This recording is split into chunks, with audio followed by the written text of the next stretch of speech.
बिस्मिल्लाहिर्रहमानिर्रहीम।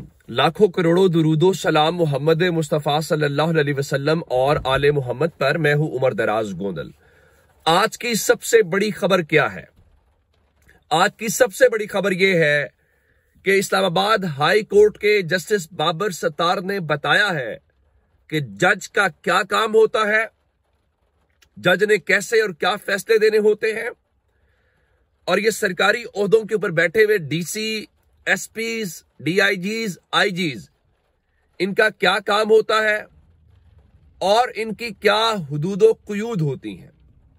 यानी इनके पास इख्तियारात का मतलब ये नहीं होता कि ये पाकिस्तान के लोगों को उठा के जेलों में फेंकना शुरू कर दें और इनको पता ही ना चले और किसी को जवाबदेही ना हो। आप जानते हैं कि शानदाना गुलजार, शहरयार आफरीदी, इनके 3 MPOs के तहत ऑर्डर जारी किए गए थे। इनकी गिरफ्तारियां हुई, ये जेलों में रहे, फिर अदालत ने मुदाखलत की और वहां पे एक साहब हैं डीसी इस्लामाबाद। अब डीसी इस्लामाबाद जो है इरफान मेमन, वो इतना तगड़ा आदमी है कि इलेक्शन कमीशन ने यह कहा कि आईजी इस्लामाबाद और डीसी इस्लामाबाद को हटा दिया जाए। आप हैरान इस बात के ऊपर होंगे कि इलेक्शन कमीशन जो तहरीक इंसाफ से बल्ले का निशान तो छीन लेता है, लेकिन वो आईजी इस्लामाबाद, आईजी पुलिस और डीसी इस्लामाबाद को नहीं हटवा सका था। अब अंदाजा कर लें आपके उनके पीछे कौन हो सकते हैं या कितना तगड़ा किस्म का हाथ उसके ऊपर होगा। उसने ये किया, उसके बाद अदालत उसको रोकती रही, उसके जो ऑर्डर्स हैं उसको कलअदम करार देती रही, लेकिन उसको कोई फर्क नहीं पड़ा। उसने कहा मैं बहुत तगड़ा आदमी हूं। लेकिन फिर उसको जस्टिस बाबर सत्तार साहब टक्कर गए। जस्टिस बाबर सत्तार साहब ने उसके ऊपर तौहीन अदालत का जो केस है वो लगा दिया कि क्या इन्होंने इख्तियारात से तजावुज किया है या नहीं किया, जिसमें एक तो डीसी इस्लामाबाद इरफान मेमन है, दूसरे एसएसपी ऑपरेशंस जो हैं वो उसके अंदर शामिल थे। यानी इन दोनों लोगों का उसमें नाम आया। जमील जफर है एसएसपी ऑपरेशंस। तो अब से थोड़ी देर पहले इस्लामाबाद हाई कोर्ट ने फैसला सुनाया है और यह बताया है कि ये दोनों अफसरान मिसकंडक्ट के मुर्तकिब करार पाए हैं, इन्होंने तौहीन अदालत की है, इनको जेल भेजा जाए, जिसमें डीसी इस्लामाबाद को 6 महीने कैद की सजा सुनाई गई है और जुर्माना भी है उसके साथ। सिर्फ डीसी इस्लामाबाद नहीं है, बल्कि जो एसएसपी ऑपरेशंस है, अब उसका नाम भी सजा पाने वाले लोगों में शामिल है। जमील जफर को 4 महीने जेल की कैद और जुर्माने की सजा सुना दी गई है। अब एक तरफ इन लोगों को सजा सुनाई गई है, जिसका मतलब क्या है कि इन लोगों ने फैसले आइन या कानून के मुताबिक नहीं किए। इन लोगों ने फैसले किसी को खुश करने के लिए किए, किसी के कहने के ऊपर किए, लोगों के इंसानी हुकूक को पामाल किया। और यही वो वजह है कि पाकिस्तान में इन अफसरों की कोई इज्जत नहीं करता, इन सिविल सर्विस वालों की। वजह क्या है? जब आपके पास इख्तियार आता है, तब आपकी रौनक, आपका तकब्बुर इंतहा पे होता है। अब बात नहीं सुनते, आप समझते और ये इख्तियारात का सूरज से ढल जाता है। जवानी बुजुर्गी में जानी ही जानी है, जिंदगी मौत में तब्दील होनी ही होनी है। और फिर ये किताबें लिखते हैं, फिर ये भाषण देते हैं, लेक्चर्स देते हैं, लेकिन जब साहिब इख्तियार होते हैं तो क्या करते हैं? जो डीसी इस्लामाबाद कर रहा है, जो एसएसपी ऑपरेशंस कर रहा है। अब इस सारी सूरत हाल के बाद अगली बात आप जरा अंदाजा लगाइएगा कि इन दोनों लोगों को जो है वो किया गया है, और उसके अलावा एसएचओ मार्गला जो है उनको भी 2 माह कैद की सजा सुनाई गई है। और मैं आपको एक और बात बताना चाहता हूं, उसमें खास बात क्या है, इनको सजा सुनाई गई है और उसके फौरन बाद इस्लामाबाद पुलिस का जो ऑफिशियल ट्विटर हैंडल है उससे एक ट्वीट हुआ है। उसमें क्या लिखा गया है? लिखा गया है कि इस्लामाबाद पुलिस के अफसरान इंट्रा कोर्ट अपील करेंगे ताकि फैसले को कलअदम करवाया जा सके। इस्लामाबाद पुलिस के अफसरान और डिप्टी कमिश्नर इस्लामाबाद ने अपने जायज इख्तियारात क़याम अमन आमा के लिए इस्तेमाल किए। कानून सबके लिए बराबर है, कानून के मुताबिक कार्रवाई आगे बढ़ाई जाएगी।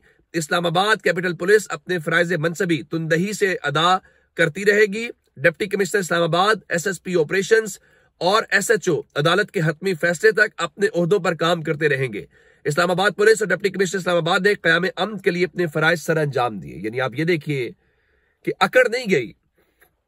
वो लोग जो मिसकंडक्ट के मुर्तकिब हुए हैं, जिन्होंने अवामी नुमाइंदों को जेलों में डाला है, आप चाहिए तो ये था कि अदालत का फैसला आया है तो आप उनको हटाते। और इस्लामाबाद पुलिस, डीसी पुलिस की क्या लगती है भाई? आप कौन होते हैं पुलिस वाले के बारे में ट्वीट करते हुए ये बताते, पुलिस वाले उसके बारे में बताते हुए कि जी वो अपने काम जारी रखेंगे? अब ये है इनकी वो अकड़, चूंकि उनको थप की है कि तहरीक इंसाफ को डालो जेलों में, आप करो, आपको कोई डर है, कोई खौफ है? हम आपके साथ हैं, हम आपसे कह रहे हैं, देख लेंगे अदालतों को। लेकिन वो तो जस्टिस बाबर सत्तार साहब ने जरा कमाल किया। तो अब आप अंदाजा करें कि क्या इस तरह का ट्वीट करके क्या ये तौहीन नहीं है अदालत की?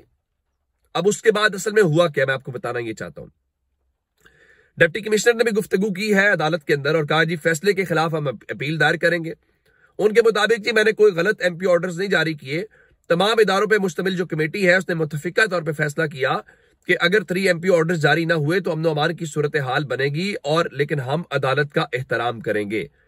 अब मैं उसमें आपको बताना चाहता हूं कि उसमें एक और जो मामला है, जो अदालत ने इनको सजा सुनाई है, वो सजा सुना तो दी गई है, उसका नुकसान ये है कि अगर वो सजा फाइनल होती है तो ये सजा याफ्ता हो जाएंगे। और सजा याफ्ता का मतलब ये है कि ये सरकारी ओहदों के ऊपर भी नहीं रह सकेंगे, इनको प्रमोशन भी नहीं मिल सकेगी। लेकिन अब उसके अंदर अदालत ने फैसला सुनाने के बाद सजा तो सुना दी गई है, लेकिन सजा साथ ही मुअत्तल भी हो गई है। मुअत्तल क्यों हो गई है? आपको याद होगा इमरान खान को तोशा खाना में सजा हुई थी तो 3 साल से कम थी, तो इस्लामाबाद हाई कोर्ट ने वो सजा मुअत्तल कर दी थी। अब उसकी अपील लग गई है। अब एक खास दौरानिए कि अगर सजा हो तो उस सजा को फौरी तौर पर मुअत्तल कर दिया जाता है। इस सजा को भी इस्लामाबाद हाई कोर्ट ने ही मुअत्तल कर दिया है और कहा है कि डीसी इस्लामाबाद 1 माह के अंदर अंदर इस फैसले के खिलाफ अपील दायर कर सकेंगे, और अगर उनकी अपील मंजूर हो जाती है तो आज की सजा खत्म हो जाएगी, और अगर अपील मंजूर नहीं होती तो उसका मतलब यह होगा कि वो जेल जाएंगे। अदालत ने यह कहा है कि फैसले की कॉपी वजीर आजम को भी भिजवाई जाए। वो वजीर आजम जो अनवारुल हक काकड़ जो है, वो बातों का तो बड़ा गुफ्तार है, बातें तो उसकी सुने तो लगता है पाकिस्तान तो यहां पे आइडियल सिस्टम काम कर रहा है, आइडियल पुलिस है, आइडियल ब्यूरोक्रेसी है, आइडियल एग्जीक्यूटिव काम कर रही है। पाकिस्तान तो बिल्कुल अमेरिका से भी आगे है, यूरोप से भी आगे है, पूरी दुनिया से आगे है। लेकिन बातों से मुल्क आगे नहीं जाते, अमल से मुल्क आगे जाते हैं। और ये इस किस्म के जो बातूनी लोग हैं, इस किस्म के जो बातों के बुत तराशते हैं, ये उनको पसंद है कि ये गंद भी वो करे और ये उनका दिफा भी करे। अब एक जानिब ये मामला है, दूसरी जानिब आपको मैं अली अमीन गंडापुर के हवाले से खबर देना चाहता हूं कि अब इनको अली अमीन गंडापुर से डर तो बहुत लगता है कि अली अमीन गंडापुर आ गया तो क्या होगा। उसकी वजह यह है, एक तो इनकी मांगे तांगे की हुकूमत है, और जाहिर है कि ये मांगे तांगे की हुकूमत चौधरी परवेज इलाही साहब भी कह रहे थे कोई ज्यादा देर चलेगी नहीं। और उसके बाद ये रात को मनाने के लिए गए फजलुर रहमान को पूरा एक वफ्द लेके, और जिसमें राना सनाउल्लाह थे, एहसन इकबाल, याद सादिक, साद रफीक, यूसुफ रजा गिलानी, सादिक संजरानी, खालिद मक्सी, अब अलीम खान, सालिक हुसैन। लेकिन मौलाना फजलुर रहमान माने नहीं है। अब बाहर आके राना सनाउल्लाह ये कहते हुए जरूर दिखाई दिए, जी मौलाना फजलुर रहमान की कुछ बातें जायज हैं, हम क़यादत के सामने रखेंगे, उनका अजाला करवाने की कोशिश करेंगे। लेकिन परेशानी इन सब की यही है, अब तहरीक इंसाफ जो है उसके पास एक सूबे की हुकूमत है।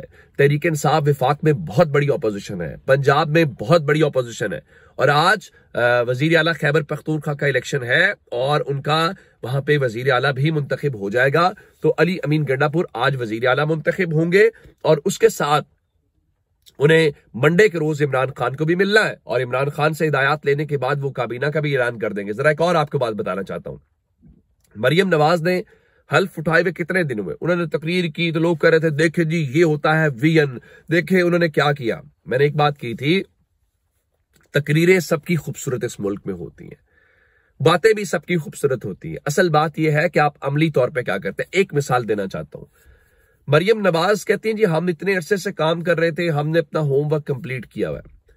मरियम नवाज की काबीना नहीं अभी तक बन सकी। यानी आप उनके होमवर्क का, उनके काम का अंदाजा लगाइए कि वजीर आला का हल्फ तो हो गया, लेकिन उसके बाद वो अभी तक नहीं कर सके। अच्छा, एक खबर आपको और देना चाहता हूं, ये जो 9 मई के वाकयात हैं लाहौर की इंसदादे दहशतगर्दी अदालत के अंदर, जो उसमें अबूरी जमानतों के ऊपर समात है, तो आज जो स्पेशल प्रोसिक्यूटर है उन्होंने कहा जी इमरान खान इन वाकयात के मरकजी मुलजिम है। यानी लाहौर में ये वाकयात हो रहे हैं, इमरान खान इस्लामाबाद में हिरासत में है नैब की, तो इमरान खान कैसे हो गए। लेकिन अब एक खबर आज और है, वो खबर क्या है?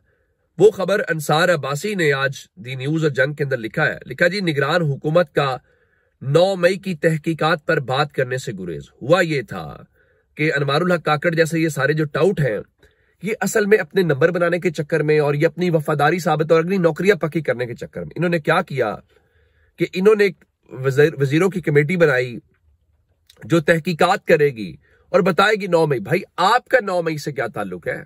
आपके पास कोई मैंडेट है अवाम का? शहबाज शरीफ हुकूमत थी, वो करती, अब फिर आ रही है, वो करे। आप कौन होते हैं?